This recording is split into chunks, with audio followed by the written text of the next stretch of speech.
What's up, bookworms? Welcome to episode 144 of the Cantina Book Club podcast, where readers can find interviews with authors of all genres. I'm Megan, self-proclaimed Cantina Queen, here to bring you insights from the authors themselves.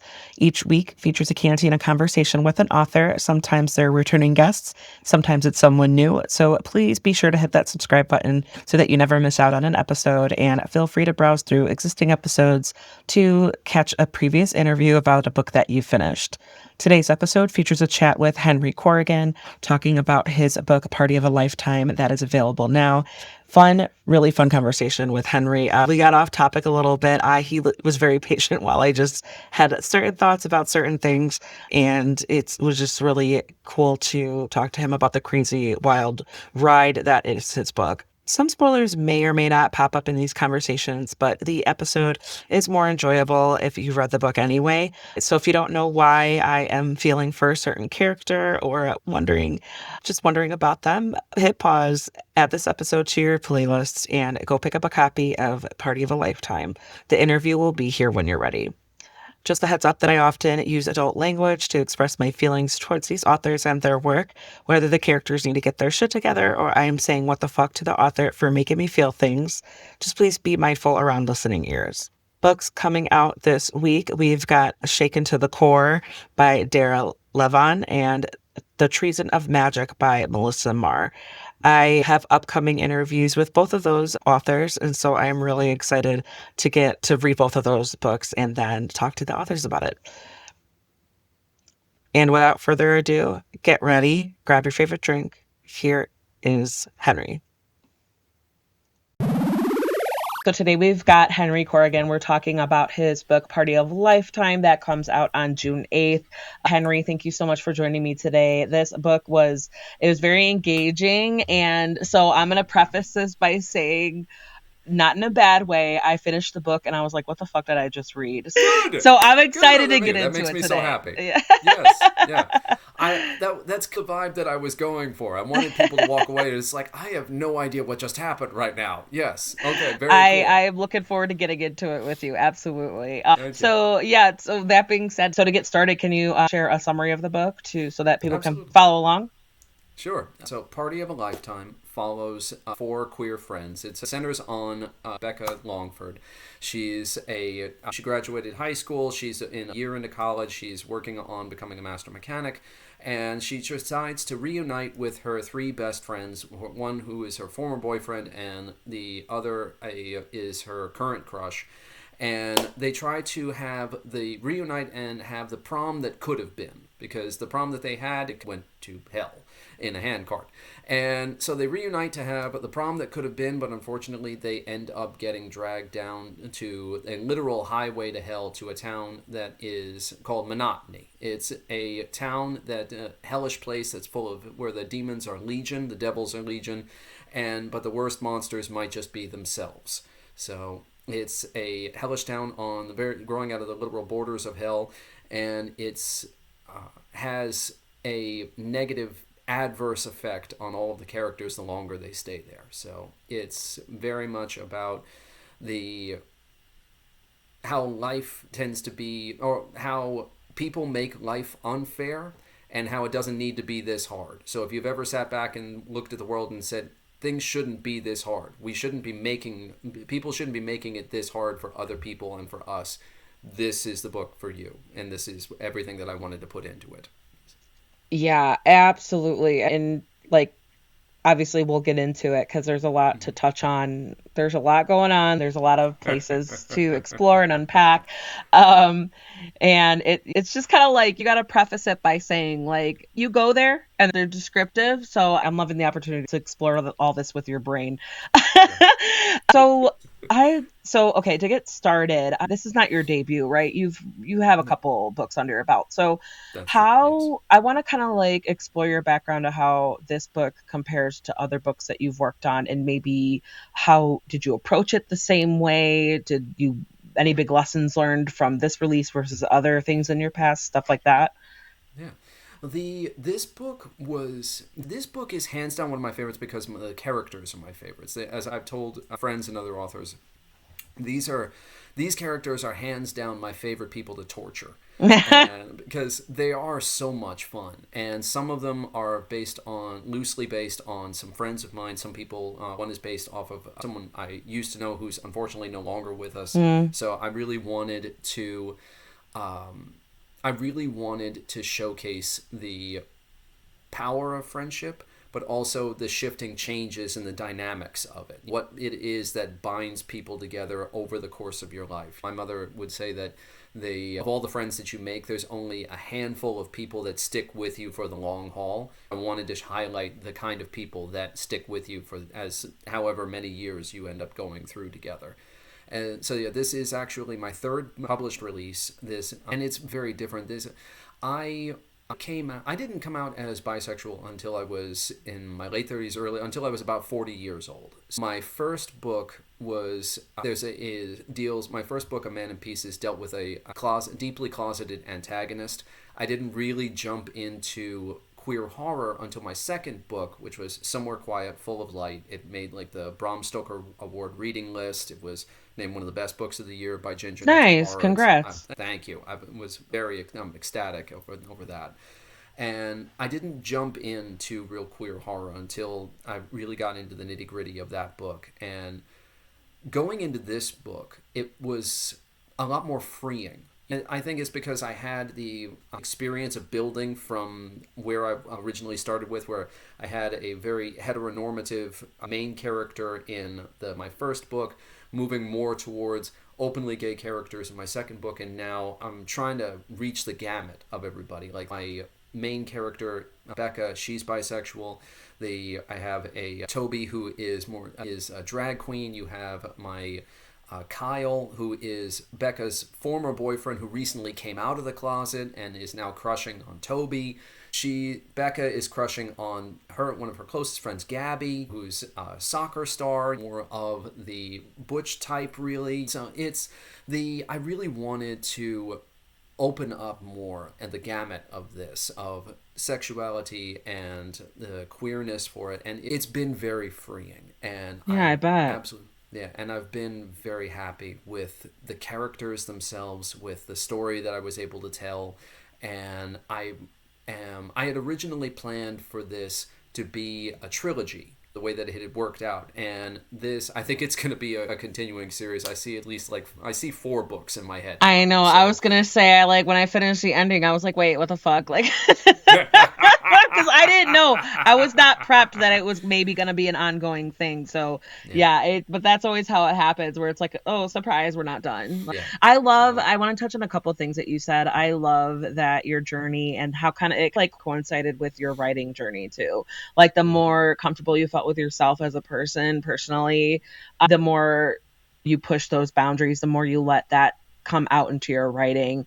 Because like I was gonna say, when you were describing it, I was like, yeah, you leveled up and so to speak, and then so your writing leveled up, and I think that's so cool. And like I said, I've interviewed several people from that community, from your community, and it's kind of like, I don't know if it's maybe not a good thing to say, but I'm like, I don't give a shit, but I do give a shit. It's I give a shit to how that portrays into your art, into your work. But it's I'm not going to worry what if you're gay, straight, bisexual, trans. I'm not going to worry about that if you're approaching me with hey, you have space? Can you read my book? Can we talk about it? Blah, blah, blah. Yeah. It's I'm open. But I love reading stories that I'm not familiar with, that are not familiar with my own life. And that goes with AAPI people, writers of color, that goes with almost any sort of community where it doesn't have to do with, because I'm half Mexican, but that's about it, where I'm it's like other cis white woman approaching 40, you know what I mean? That's what my little bubble of the world is. And so I love reading so much, and I appreciate reading reading works from people from different communities, because it helps you get that little extra level of intimacy. And just talking to you now, it helps to gauge your journey as you're coming to this conversation of that's why I love to get the background. That's why I love to see get a little snapshot of your journey to see where this is in your work, in your big picture. So no, that's great. And I love it. And that's so funny, because I'm the way I saw it, it was just who they were. The story was, how are the fuck are they going to get out of this situation? And when it looked so hopeless, and I just remember being like, how are they not more horrified right now? How are they not freaking out more? I'm like, why are they still getting drunk? Although in retrospect, I might be right there with them. But I was like, wait a second, why are they still like, oh, fuck it, we'll just like be in this like broken down house with cookie cutter and somebody just like a bunch of people just try to kill us. But and then we'll just like, great, where's the cooler? Let's get some beers. So that's like really what it was. But like, I love that you explored the queer horror. I think that's so fun. I think that's so fun because it's also like I've been stepping my toe into the what does it call it? Thromance, like thriller romance, like because it could be campy or it depends on where you go with it, right? It's like it depends on the vibe, the tone, and so it's like the world is your oyster. And I didn't know that I would like suspenseful or a thriller romance with like straight up like open door sex scenes on the page. But it like God, what is it? I forget what the author's name was, but I read 2 books by her and I really liked it. I was surprised, but she did it really well. And so it was like, yeah, it was like a campy thriller, but it was definitely also a love story. And so that's why like I was like, oh, okay, I could dig this. I could dig this for sure. So yeah, I think that's so exciting that you found a way to just figure it out and find a way to like merge and to make it like there's some like coming of age, there's some slow burn and crushing, but then that's also like this is fucked up. Like this. Yeah, first of all, I want to thank you because of what you had said before about the way that you read, and I wish more people did. I definitely need to branch out more. I need to read more. I need to read more books by authors of color. I need to read more widely in terms of other experiences that people have had, because and I wish that I want to do that, and I wish more people did as well, because it's the way that you should be able to read, or at least that's the idea, is you want to be able to get not just a feel for your own experiences, it's a way of getting experiences or perspectives that you would have no other way of being able to access. Yeah. And you can end up with an incredible amount of empathy from being able to connect with characters or with lifestyles or with people from around the world that you have no other way of being able to connect Absolutely. with. Yeah. And for me personally, for this book, I got a review from a wonderful gentleman earlier this morning, actually, and he said that the characters are drawn so well, are written so well, that and they're so likable, that while there is like the gore and the horror that's in it, he's like, I can see young adult people wanting to, or like upper young adult books, or this fitting into upper young adult forms as well, which is wonderful. Or like new adult. Like, yes, exactly. Because yeah, the characters are like 20-ish, right? Yeah, they're like 19 or 20, something like that. Yeah, so they're like a year out of high school. Yeah. And so they're still trying to figure themselves out. They're still trying to dig through all the drama and trauma of high school, their own family upbringings, and they're trying to also deal with the fact that they're now adults, all off on their own. So they've got to slap it together the way that all of us had to do it. So. And how did we all deal with it? I didn't feel like an adult at 19 or 20. Like I was still like, oh, tell me, like, wait a second, I don't know how to do this. Like I don't. Yes, yeah. When I went back to college, you had mentioned that you work for a community college. A community college now. That was when I decided to go back to college, because I was not in the right frame of mind for college. When I first graduated high school and I went initially into college, I was not in the right frame of mind. I was not the right person to be able to do it at the time. When I went back, I did community college first to be able to build myself up and get like a good foundation underneath. When I went to university afterwards, I felt like I got thrown to the wolves. There was like guidance counselors, professors, the administration. No one had, and it wasn't just simply that they weren't unhelpful, and like they didn't know how to help at all. Okay. So yeah, it's one thing when you don't know the answers to something. It's something else entirely when you don't know what questions to ask. Oh, yes, that is such a perfect way of putting it, because I feel like I went to university like immediately, and in retrospect, I'm like, yeah, I could have saved some money, because I'm like, Well, I into ended up, yeah. I knew what I wanted to do, but then I ended up changing majors anyway. So it was like, but yeah, in retrospect, I could have like bounced around because the way I did it was like I learned something and I started working somewhere. But then the more I progressed in my career, I wanted to keep learning. So I went back to school, I went back to this, I went back to that to make myself more employable, to learn more skills and just to keep Mm-hmm. up with like the changing world because a lot of my job started out in internet digital and it's been Mm-hmm. changing ever since. Like I graduated with my bachelor's in 2009, which was the whole recession, so that was a whole different thing. Yeah. And like I'm a straight up older millennial, so that's why I was like we Mm-hmm. were like any kind of meme you could think of, like yeah, I relate to it. But yeah, Yeah. but you're absolutely right where it's kind of like I love that phrasing where you're like, you didn't even know what you should know. You didn't Yeah. even know what to ask. Cause like Yeah. having the strength and the confidence to ask anything of Mm-hmm. anyone, like to Yeah. find the person and to ask and to keep you like feeling comfortable to ask questions at that age. Like I'm approaching 40. I'm like, I'll ask questions. I'll act like a dumb shit. I don't care. But like at 20, Yeah. you're like, oh God, I'm like No, supposed to. it's so much harder. Yeah. Yeah. Yeah. Yeah, it is. Absolutely.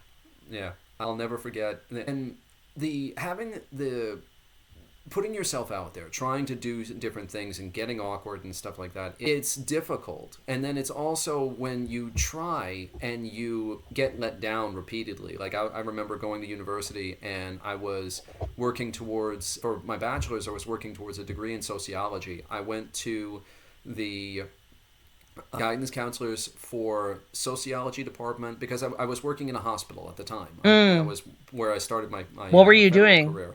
I was part of the blood lab, so I was doing Oh, okay. Like what, phlebotomy yeah, or I okay, wasn't okay, doing it itself, but I was putting together the orders for all of the blood work that needed to okay. be done, the orders for any screenings or any testings that needed to be done. I was typing up autopsy reports and stuff like that. I Oh learned to yeah. shit. Yeah, I ended up typing death certificates more than a number of times. So Oh, working in the how old were morgue, you? I was in my early 20s. Oh, So, yikes. yeah. That's a rude It awakening was if there actually wasn't. yeah, it was definitely eye-opening, but I Oh, really appreciated it. And it was oh, definitely something that sure. I really appreciated. But I remember when I was hoping to move something towards like hospital administration at the time. And so I went to the guidance counselors for the sociology department and for the junior, or either junior or senior like level of the school. And I Okay. said, I'm thinking about getting a degree in I really like sociology. I'm working in the hospital administration. I really want to see about what I can do, what avenue it is that I can do to Sure. get towards that. Right. And both guidance and I said, can you tell me how do I do that? Both guidance counselors looked at me and said, I don't know. I don't know. Here are some pamphlets. You go figure it out. So And what, you don't have to out the school, but you were in what, Maryland or no, I was in New York. This was Long Island. Yeah. So. all Excuse right, me. I'm Yeah. sorry. The universe said no, figure it out. Yeah. I don't Yeah. know. That Basically. sucks. That So sucks I because know. Yeah. I felt like even my first day, like I went to NIU, Northern Illinois University, but when I went, like even my first day, they like, no, here we're gonna sit down and set you up with your schedule for the first year, and it was so helpful because even Yeah. then, like the representatives who were there sitting with you, at least the guy I got, he was had such good energy and he was so Mm-hmm. cheerful and positive. He just like put me at ease and got me a little bit more of the attitude of like, oh no, this is going to be fine. This is going to be cool. This is like, Yeah. even then it was like, but I guess I was at the point where I was only like 45 minutes from home at my Mm-hmm. college. And also That was about what I I was knew a from hand. my university. Yeah. So I was about Yeah. 45 Right. minutes from it. So yeah. So it's just Yeah. like, and then I went a handful of people I knew a handful of people already who, and Mm-hmm. then one of my best friends who I knew was going to the same school, but it was like, it was one of those things where I got into a relationship right away. So I didn't hang out with him until we broke up. But he was like my saving grace when we broke up because it was such a fucking huge thing. It impacted me so much. And I'm like, I don't know what I would have done if I didn't have my bestie there, like my hometown bestie, because Yeah. I had someone to hang out with to get me away from everything I knew for like the past 8 months or 10 months. You know what I mean? Oh my God, it's a whole thing. It's a whole thing. So I totally respect and appreciate what you had to go through because that sucks. I feel It's like that's so hard. That is yeah, so hard. Like, yeah. When you get thrown to the nine wolves, a little lot. baby Yeah. Henry being like, what am I supposed to do? What do I do? What am I supposed to do? Yeah. Little baby Megan would have been like, don't ask me. Like, what?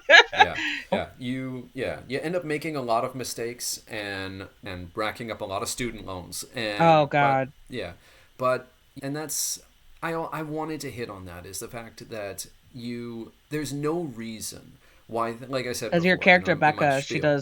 she kind of Yeah, starts. We get the gist that, oh God, she's already got a big thing to worry about. exactly. Yes. So she's already like she's working towards her degree, and she's already got like such debt that she's racked up just from doing things, and it's the feeling that you've been left to your own, like abandoned isn't the quite the right word, but it's close. Saying that you've been just left to flounder and try to figure it out, and that's not the way that you should be handled. Just because you are technically like the age of an adult doesn't mean that you don't need some kind of support system. Yeah, Adults need support it's, systems as well. because then you think Yeah. of it like generations before, like, oh, depending on the time period, when you turned 18, 19, you were either expected to like, well, either go to war or go to like get a Mm-hmm. job and then start a family. And Yeah. obviously it's different for men and women, but Yeah. like even you as like a bi person Mm-hmm. who it was like that was a whole nother thing. You know what I mean? Yeah. Like, can you imagine you being born 50, 70 years ago, right? Oh Like, Lord. Yeah. No, yeah, that sounds my horrible. Like, it does, yes. But it does. But I was actually thinking about this earlier. Is that while I was driving home, is my mother, and my mother-in-law. When my daughter's 8 years old, and when God, my daughter my was son's there too. It's crazy. yeah, Yeah. yeah. When my daughter was born, my both of my mothers, my mother-in-law and everybody, they said that when we were born, when I was born, when my wife was born, our generation would give them a printed out like sheet, like basically like a pamphlet of all of the foods that were okay for us to eat and when to like introduce them and stuff like that. We didn't get any of that when my daughter was born. We got nothing. So I don't it think, wasn't. yeah, I think there was like a bunch of pamphlets, but at the time I was like, I don't, just put it in the folder, just put it in the box, just put it in, yeah. We didn't get anything from our doctor. 2 months New later, when we York? brought her New York, yeah, when we brought my daughter in for her 2 month checkup, the doctor looked at us and said she should be able to lift her head. She should be able to lift her own head by now. It's like, should she? What? Yeah, really? Are you?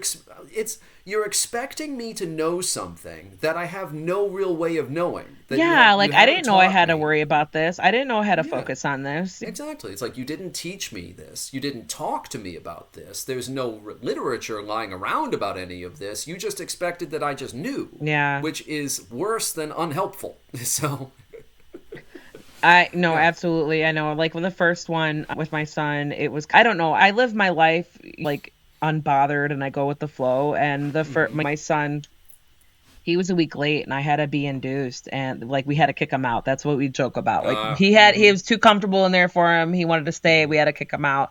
Yeah. And even then, like he was huge. He was like 9 pounds 11 ounces, but I Ooh, still yeah. pushed A him big out in baby. like 30 minutes because I was crazy. I went full force. I didn't want to spend 4 hours pushing.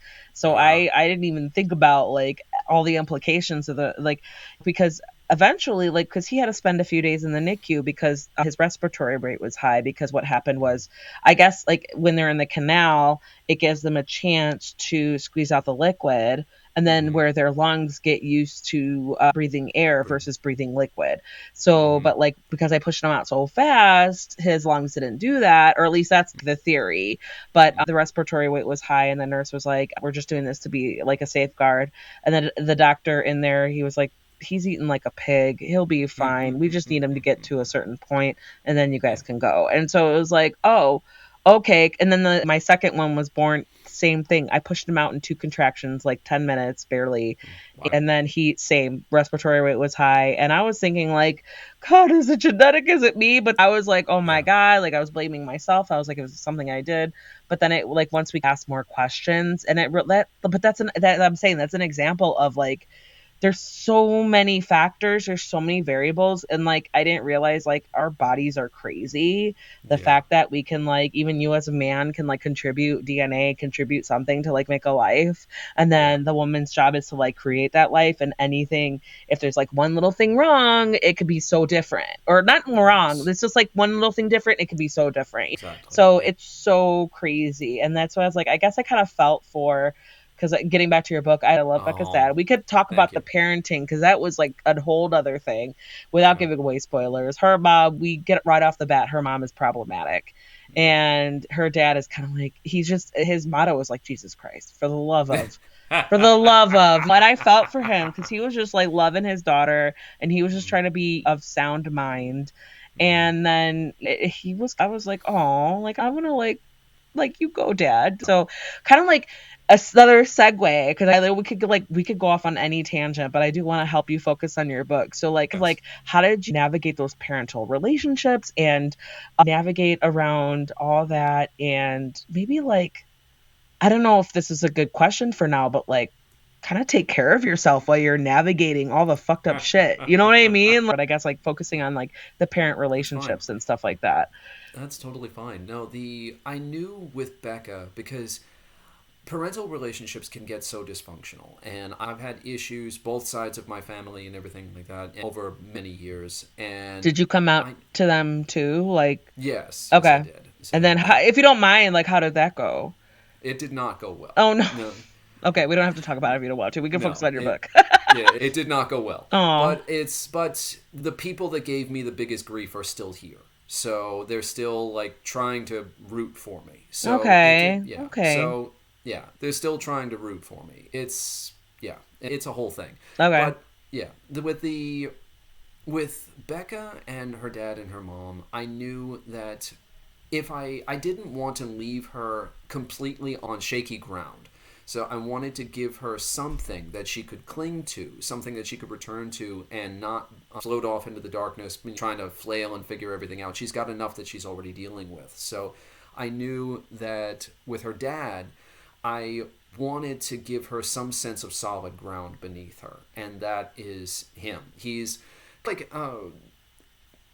he's like an old cracked floor, really. So it's the floor that it's always been there. There's cracks through it. It's dusty. He's been through a lot. There's a lot that he's dealt with, but he's still solid and he's still there for you. So he's You not gonna have like the crumble best away. like metaphors. Like I Oh, thank you, love that. I love thank you, that. thank you, thank you. He's just a Yeah, cracked floor. He's still there, but he's got like something to work. Like I yeah. love No, that. Yeah. yeah, he's got a lot of scars. He's got a lot of cracks, and you can tell like he moved. You know, after all the years, he's a mechanic himself. The years working under a car and everything like that. He's got a lot of like cumulative problems that he's still trying to push off. And I wanted there to be a contrast between the two of them, and between Becca's mom and Becca's dad, and to be able to so that you can see the spectrum of things that she's trying to deal with herself. And so it made it very interesting because especially I love dialogue, and dialogue is one of my favorite things to write, and often that's the things that come to me first is the things that people will say to each other because I have I have such anxiety and everything. I often imagine conversations in my head naturally, how I think things are going to go. And so I can picture the way that okay, Right. this character is going to say this character is going to get that, not going to get that. This character is going to get really mad and start saying stuff like this. So Are there any ways that you found yourself like filtering, like maybe incorporating your own self into your characters? And then how do you get in the mindset of 19-year-olds? How, like Becca, especially, of the mindset of someone who's like a different, maybe different generation, different age, different sex. And also, if there's anything of your own self, your own character, kind of like you end up either on purpose or not filtering into your characters. there might be details of backstory, like things that fights that people have had, arguments that they've had, that for the backstory of characters that I will draw from my own life from, and there's definitely like I said, some of the characters are based off of friends that I have, people that I've known, and stuff like that. For Becca herself, I wanted to, for doing a different generation, what's always fun is, or if I'm getting into the mind of a young woman, obviously, and getting into someone who's less than half my age. I'm 43 right now. And the funny thing about dealing with someone from a different generation is that while slang will change, and language is very mutable, but while slang will change, the intention behind it remains the same. So people will tend to, whether they are of the much older generation, if they're of an older generation, they tend to.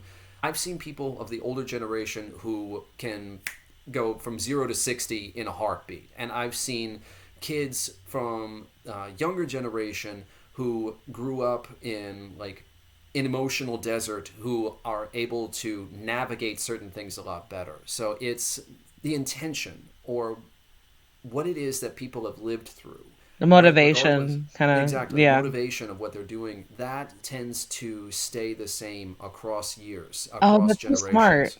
Yeah. Yeah. Yeah, because we all want to be understood. We all want to connect with other people. We all want to know that we're not frauds, that we're trying to do something that's actually meaningful. Or that actually, I shouldn't even say frauds, that we're not fools. That's the Mm. biggest thing. That we're Yeah, like not yeah, fools. because it's like I don't think we're trying to fake anybody out. I think we're just trying to figure Yeah. it out. My thing is like like I would take more offense if someone thought I was dumb. Like Mm-hmm. not make like if somebody called me crazy, I'm like you're probably not I take that as wrong a and certain compliment. yeah. Yes. I take it as a I am a compliment bit after all like these years. Yeah. I'm a wild card. It's okay. Yeah. But it's like if you call me dumb, I even if I know I'm not dumb, I would still take that would hit a little bit harder. So look, no, It you're would. exactly Yeah. right. Kind of like touching on that kind of like sentiment. Yeah, Yeah. for sure. Yeah. So I try, and and one of the things that I love most about language is that I talk about like slang will change over a period of time, and you can look up like certain slangs and stuff, certain slang languages, and how things are. If you pay attention to current events, you can get a feel for how language changes. But the funny thing is that no matter what language it is that you're dealing with, whether or where it is you are, people don't tend to speak a language, they tend to mangle it as they're talking. Like we don't say it's like, "Oh, I would love to come with you." It's like, "Yeah, I'll come along. I got to go to this place. I got to go and handle this. I got to Are you going to be here for that?" Or we drop and mutilate language, we mangle it as we're speaking. So, I know, and like that's just English, right? Like, yeah, or that's at just least we English, know, yes. because I'm sure it happens in like every other language. You know what I Yeah, mean? Where it's wherever it just is like that it you go, evolves, and yeah, yeah, wherever it is that you go, people mangle language and to be able to make it make sense in their own head first and then to other people. So there's a difference between how language is supposed to come across and how we actually speak it. So that's one of right. the things that I love. Oh, I know. I love that you went so like. I love when authors consider all of that Yeah. because you could tell in your writing where you're like I said before, it was just these 19-year-olds, these 20-year-olds, and they're Yeah. just like going around this horrific situation where I feel like the brain could not comprehend what was happening. You Mm-hmm. know what I mean? Like Yeah. I feel like if I saw what they were seeing, I would like What would you my do? brain Yeah. my mind would break. I don't even Yeah. know. I don't even know. Exactly. And it was really funny because I was trying Yeah. to explain this story to my mom Mm-hmm. because I was spending that's what I was doing earlier today was making my mother's day time Mm-hmm. with her. And because she was like, "What do you have going on today?" And I was like, "Oh, I'm doing like another author interview." And I was like telling her about the book.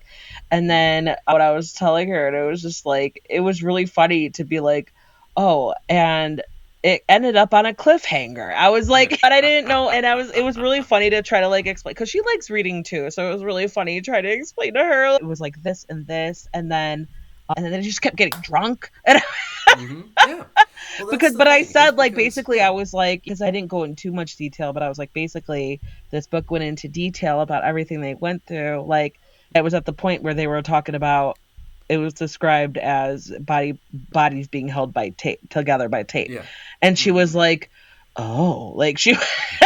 Yeah. It was And not so. It even was duct like tape, just like cheap scotch tape. Yeah, stuff that you can have in like the local stationery store. Imagine like taping yourself up with stuff like that. oh But my yeah, god, yeah. you went there, and you stayed there. Yeah, You went there and you because stayed there. And I was funny because like the same. I was like, because my husband, he knows like if I'm like reading a book and then I'm like, if I'm really fucked up by it, he'll see me, my physical reactions where I'm like, I'll close it and I'll just sit there. Or if I'm like, there's been books where I'm like, I'm not ready to deal with real life right now. I'm still like, I'm still marinating. And then he's like, you got to tell me about this book. Cause like, what with your book? He's like, you got to tell me Thank about you, it. Like, what do you mean? And it was like, thank you. and so I'm trying to tell him about it. He's like, I get it.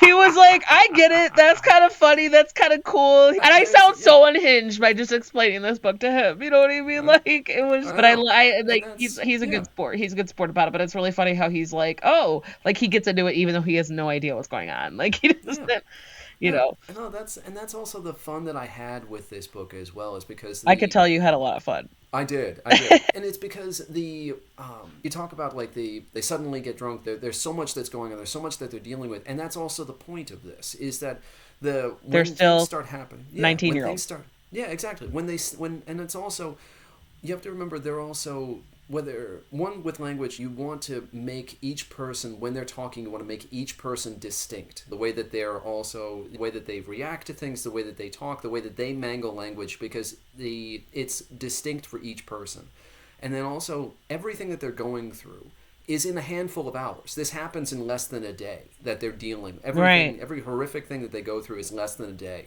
So they have no time to be able to process anything. And one of the things that they say is when it comes to action, when you're dealing with things where it's just one thing after another, whether it's a battle or a stalker or whatever it is, if you pause, if you try to take time to be able to pick things apart, you're going to get stabbed because you don't when your life is in danger you don't have the time or the bandwidth to be able to do this because your life is literally in danger. So all that you can really do is you hit an emotional wall at a certain point. It's like I've screamed, I've cried, I've gone to the point where I've laughed my head off at things that I know are not fucking funny. And all I can do now is just there's a point in the book where screams erupt from a house across the street from where all the friends are, and all of them don't shift an inch from the couch because they're just so emotionally done. They're they Yeah. just sitting there drinking beer is the only thing that they can do to Or try also, I and also got the recharge. gist that they're like, they're not surprised by it. No, because you don't have anything left to give at this point. Your emotions are done. You're burnt out on emotions right now. All you can really flying by is survival. So Yeah. that's yeah. You don't have time to Uh, be able to unpack any of this. Yeah. I'm like, I don't know. I'm not much of an adventurer, and when I think of survival, I think of like, oh, if I was like dumped in the woods, or if I was like Yeah. Jack and Rose on a random place in the open ocean, like that's my Mm-hmm. worst fear. But I'm also like, no, what if like I was unknowingly cursed, Yeah. and like you unlocked a new like irrational fear. Like it was just, oh, Yeah. congratulations, Henry. I was just like, Thank you. Thank it you. was like, oh Yeah. yeah, it was one of the things where like I love the cover, and it was like even the blurb was great. But then when I Thank got you. deeper into it, I was like, oh fucking shit! Like Yeah.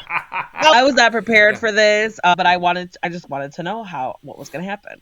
I Yeah. wanted to know what Yeah. was going to happen. So very well Thank done. you.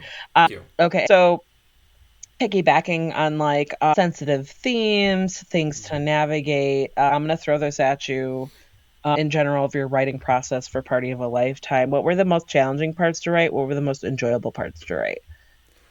I didn't find anything challenging about writing it itself. I found it challenging when I went back and when I finished the rough draft. I had an absolute blast writing the rough draft. When I went back, the biggest challenge for me was when I went back to the rough draft and realized it didn't work. I had an entirely different antagonist set in my mind as to who was really responsible for this when I wrote the rough draft. And when I went back and looked at it, I realized it didn't work. I would have to pad the novel, throw in all of these like flashbacks and backstories, and it would just bog everything down.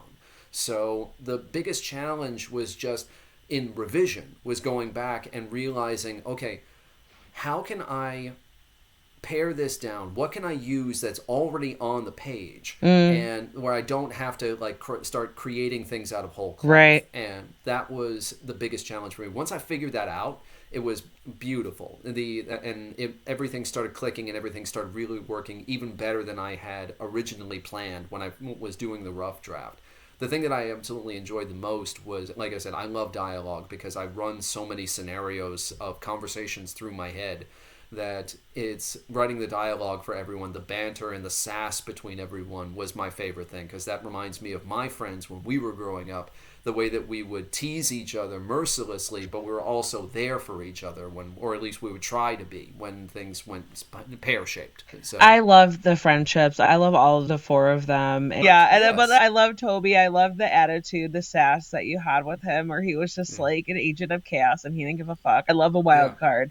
But then yeah, I also love, like, I could feel the heartfelt, like, not just a crush, but like a friendship between Becca and Gabby, where they were kind of holding each other accountable for, yeah, here and there, right? Like, yeah, even at that age, because I'm thinking like, oh God, when I was 19 and I was a stupid college student and just focused on like partying and sex and friendships and hanging out. And I look back and in retrospect 20 years later, I'm like, I'm so lucky I still have the friends that I do, because I want to give myself more credit, but also I was dumb, did dumb mm, shit.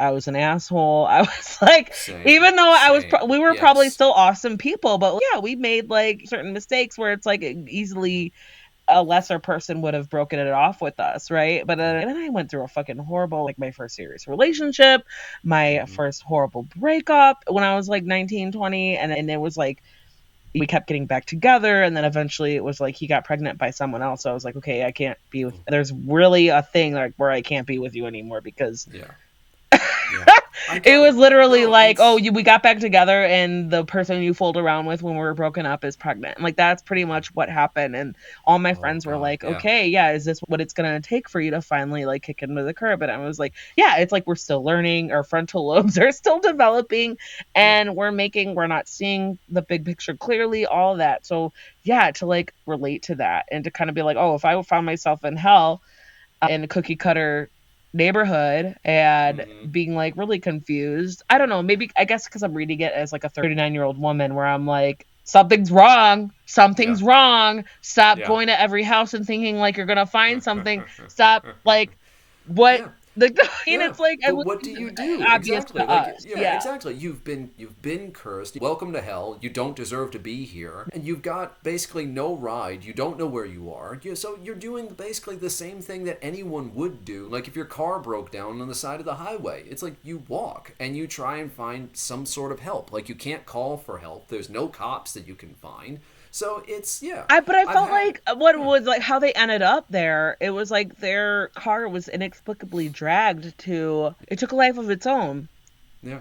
I would not get out of the car. I would not get out of the car at that point. I'd be like, this car, or unless I was super scared, I would be like, I'm not exploring anything. I'm going to get out of the car. Otherwise, it's going to drag me to wherever it wants me to go. I don't know. There were just like so many things where I was like, I don't know what I would have done. I really don't know. I would have been like, Yeah, oh, don't do this, don't do that, don't do this. I was like, what are you supposed to do?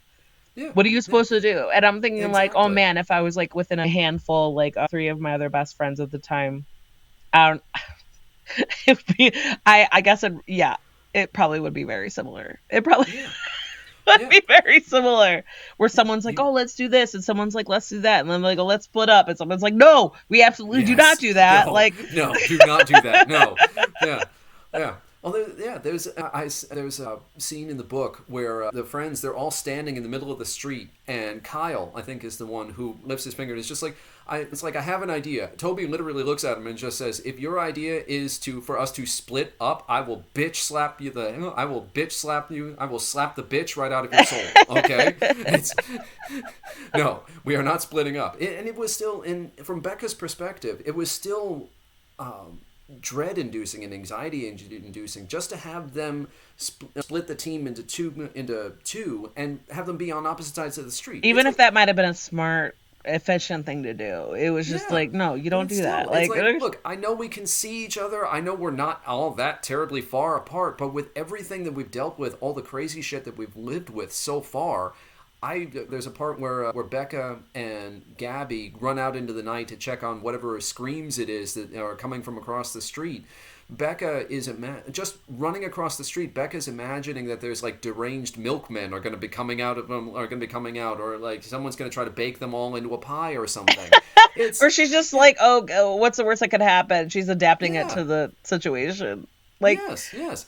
When you're dealing with the literal worst, your mind will go even further and go in when you're dealing with insanity, and that's what you're teetering on the brink of insanity is you're breaking from the world itself. So there's no way of being able to predict what you're going to deal with, and it's made even worse by the fact that your mind is just clicking and clicking with no real rationality to cling to. Yeah. okay, I'm going to ask you a few questions and think about your characters. Sure. Which character would you go to if you needed to plan a party? Toby. Absolutely. Toby is, like you said, he's I want to my go to agent a of party chaos. planned by Toby. Yes. Toby is my agent of chaos, my drag queen. He is high fashion, high drama, and high music, everything. And he wants to grab life by the hands and never let it go. And Wants he's to experience unapologetic. everything.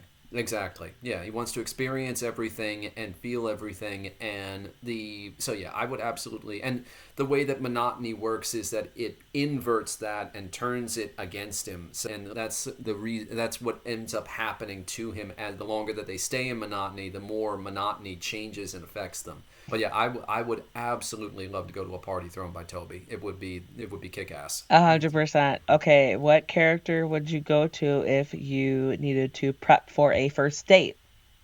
Prepper first date would be Gabby. Gabby is the captain of the soccer team.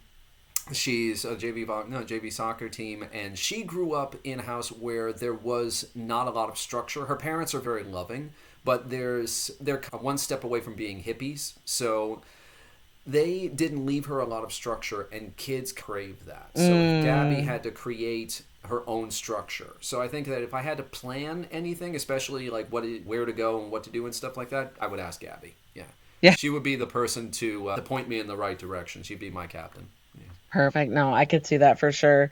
And then what character would you go to if you needed to hide a body? That would be Toby as well. Toby would have a shovel already waiting. Yes. Hey, well, let's go, girl. Like, that's Yeah, just. yeah. Toby, yes. Gabby would be a very close second because Gabby is also like my planner and everything like that. I could probably go to any of them and we would figure it out, but Toby I would jump in first. Toby would be I would pick up the phone and call Toby, and Toby would be like, okay, where do you need me? Yeah. What's going on? Oh, I know my God. I got a body. I don't know what to do. I know the perfect place. He's like, okay, let's figure this out, queen. Yeah. Yeah. I know. Let's go. I love that. Yes, absolutely. Yeah. And also another fun question I want to throw at you. You're familiar with the Hot Wings challenge? Yes. Like, who would make it the furthest? Who would make it second, third, fourth? And like, who would be able to handle the hottest wing?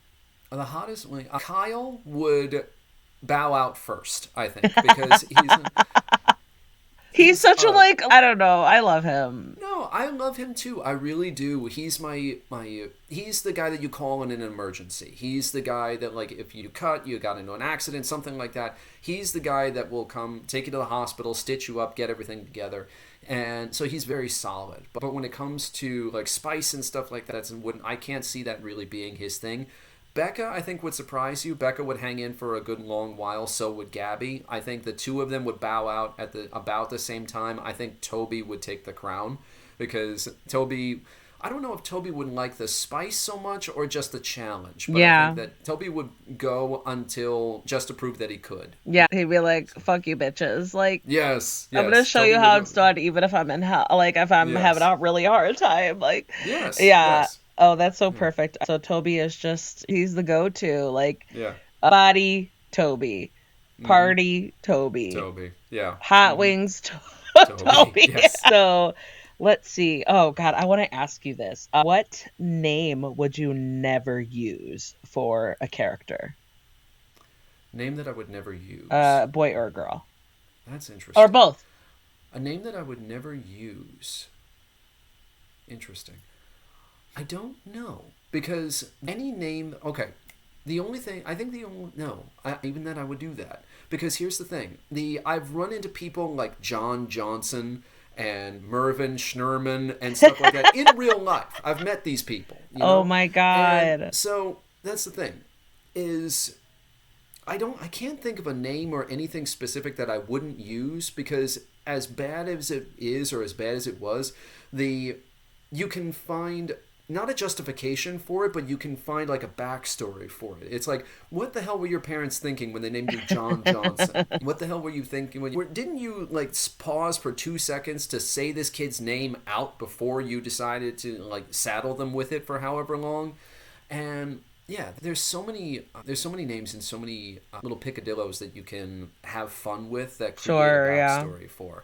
So I can't think of anything that I is off the table, but depending on like the weirder things or the weirder names and everything, there would have to be there'd have to be a reason for it. Like I'm writing a But you don't have any exes or bullies or anything that's named a certain name, and you're like, I will never use that name. no, I don't know. Oh, I don't think so. The let's see. Again, it would have to be something very specific, and it would have to be like a character that I came across or something that I could use that for. But I don't think there's anything that's completely off the table. Like I have an ex's name that is floating around in the back of my mind, but I don't know if I would You never don't know if use you it at would all. you would like cold cut like cold no. No, because honestly, the like you brought up earlier, the dumb things, the bad things that you did when you're young, when you're 19, when you're in your 20s and stuff like that. I've hurt people, I've done wrong to exes, I've lied to people and stuff like that. I've done some shitty shit over the years, okay, especially when I was younger.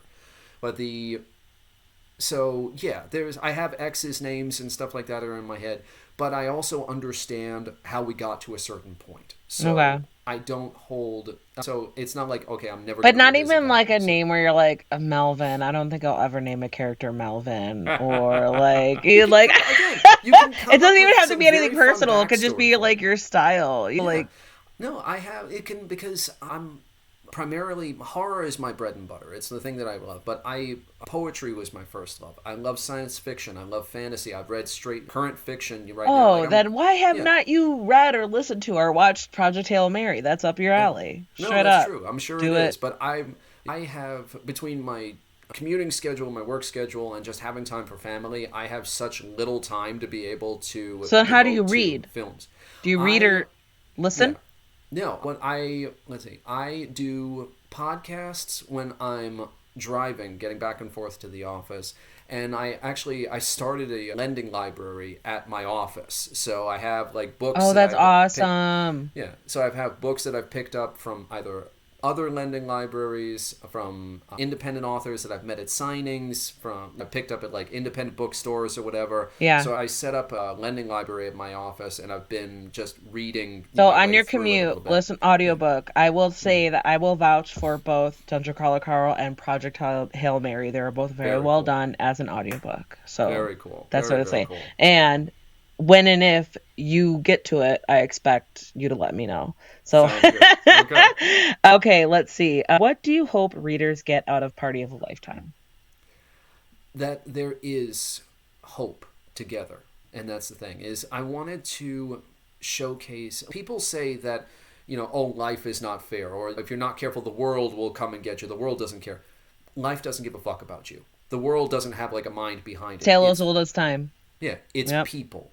Yeah. It's people that make the world as hard as it is. It's people either not caring or wanting to mess with others or just wanting to genuinely make the world worse or Only caring because about themselves, not exactly. going to therapy. Exactly. Or you Like have people that just simply you have people who are have been traumatized. They don't know any other way to be able to act. This is what they did to survive, and it metastasized over years and it just gotten worse.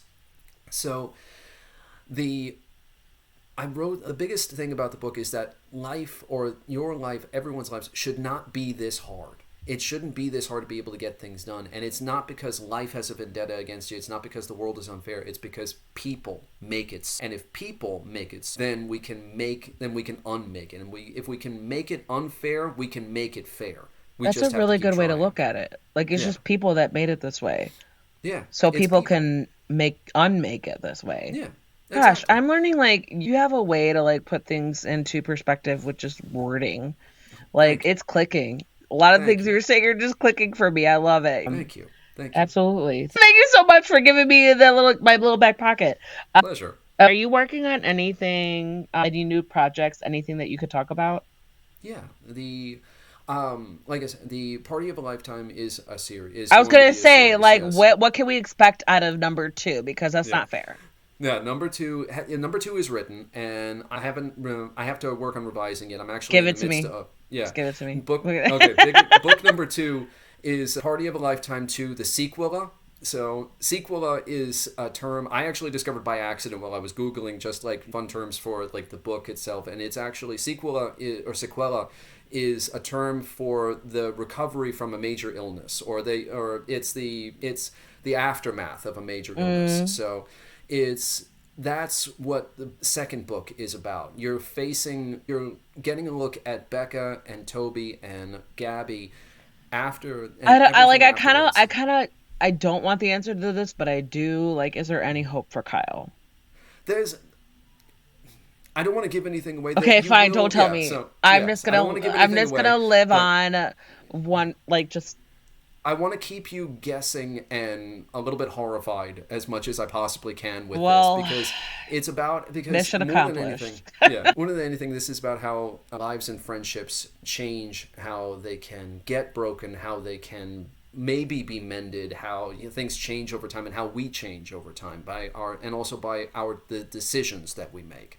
So the book number two is about the aftermath and the illness that is still with them, because they've had time to be able to think about this, and it's like, and everything, all the trauma that they've lived through is like an illness that they still haven't recovered from Yeah, yet. I that's what I'm thinking. Like, there's so much you could do with the aftermath. Like, Yeah.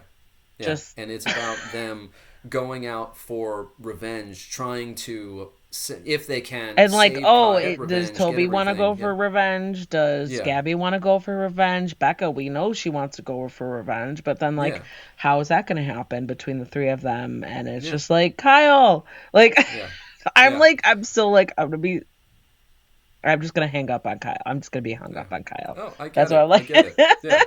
That's my thing is the stories, stories, or especially in trauma and stuff like that, they have to hurt because they do in real life. And that's the thing.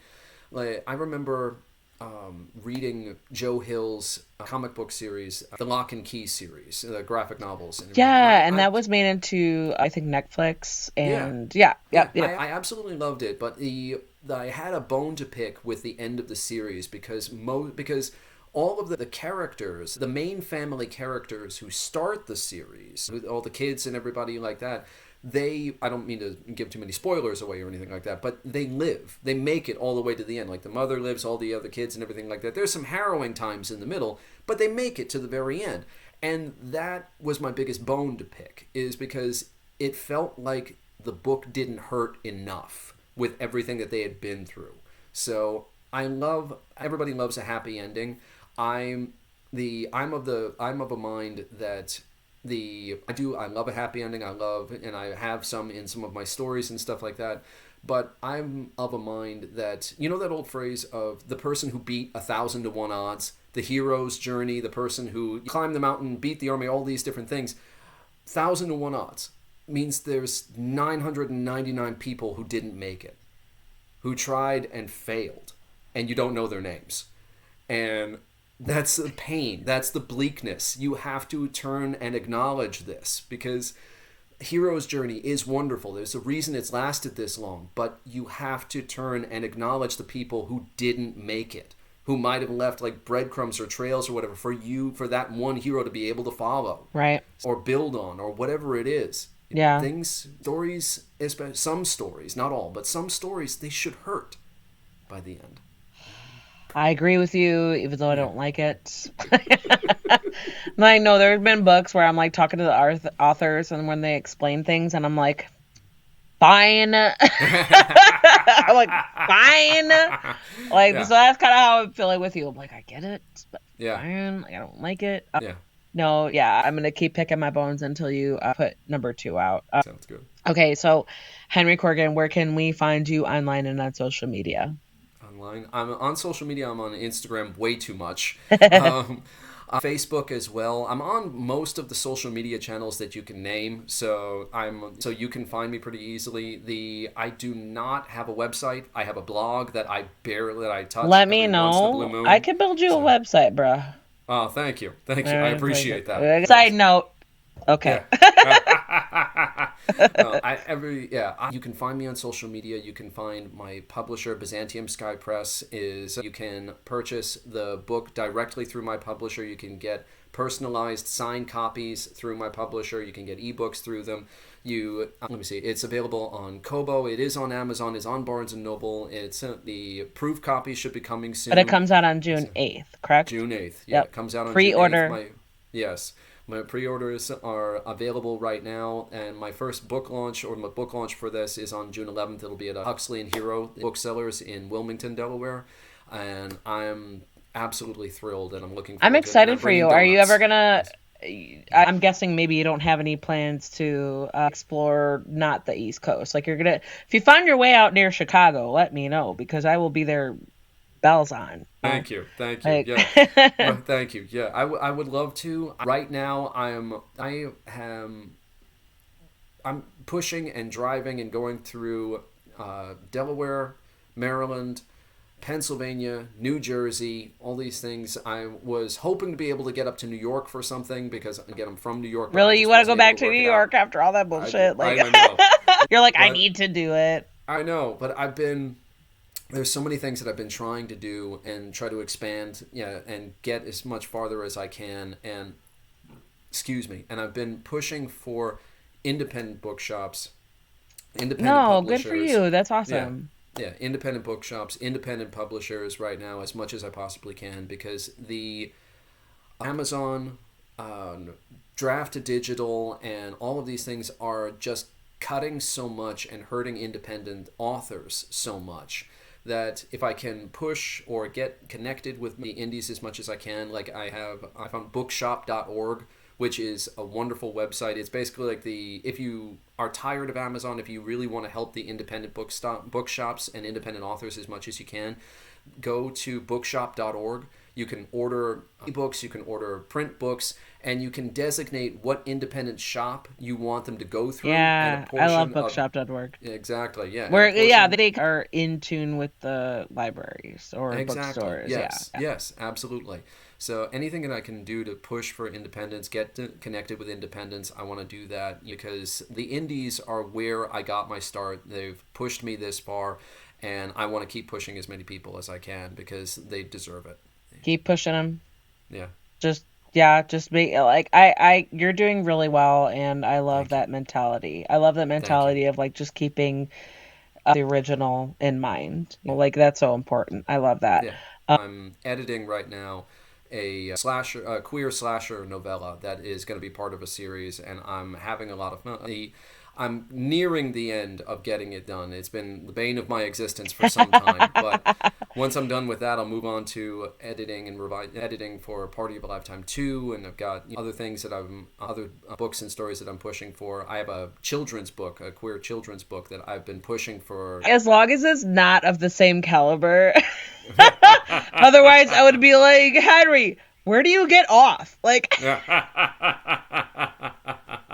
No, I've been trying to get into children's books. Well, you only have the one. You only have the one girl, like the... Yes. Okay. Daughter. And you guys just didn't care about having another one, or you had one and you were like, we're good.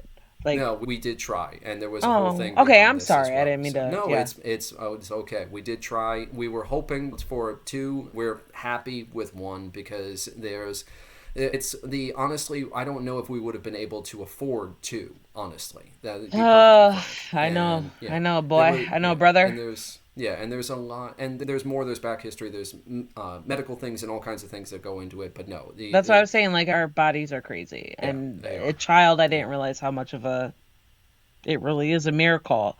Yeah. I thought it was like a whole religious thing, like, and I'm not a fan of.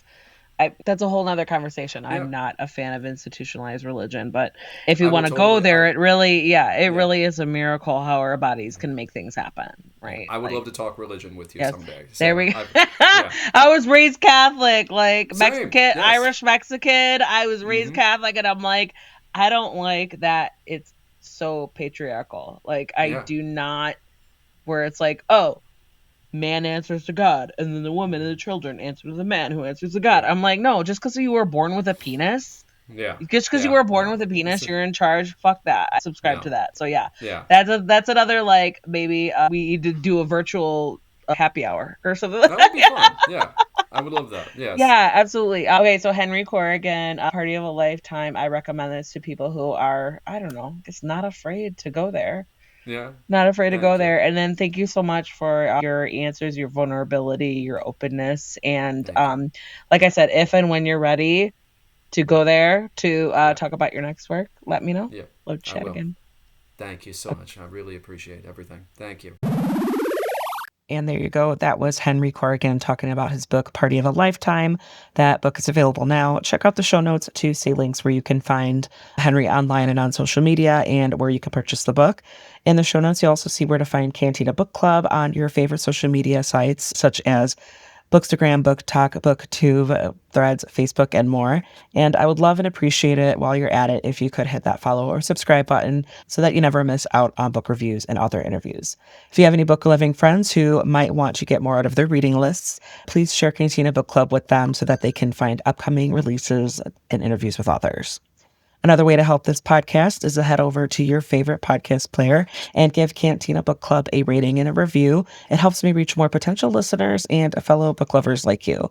And that goes for any podcast that you listen to. It's one of the easiest things that you could do to help out. If you need book recommendations, you can reach out to me. I'm always excited to share suggestions, or you could head on over to the website, cantinabookclub.com, and find the search bar and just search to your heart's content. I check out all genres, so you'll probably find something that you're looking for. And also, while you're at it, you could subscribe by entering your email in the box on the website so that you could get book reviews and episode posts delivered directly to your email. If you want to support Cantina Book Club even more, you could donate by finding the form online on the website. Whether it's a one-time donation or as little as $1 a month, I seriously appreciate the support and will share my appreciation by giving you a shout out in the show and a little special something. And finally, one of the best ways to help authors promote their works is to head over to Amazon or Goodreads or Storygraph. Wherever you look for reviews, go on there and give a title that you've just loved, fell in love with, and give them a rating and review. It's super easy and it really helps them expand their outreach to reach more readers. Thanks so much for listening and see you next time. Cheers.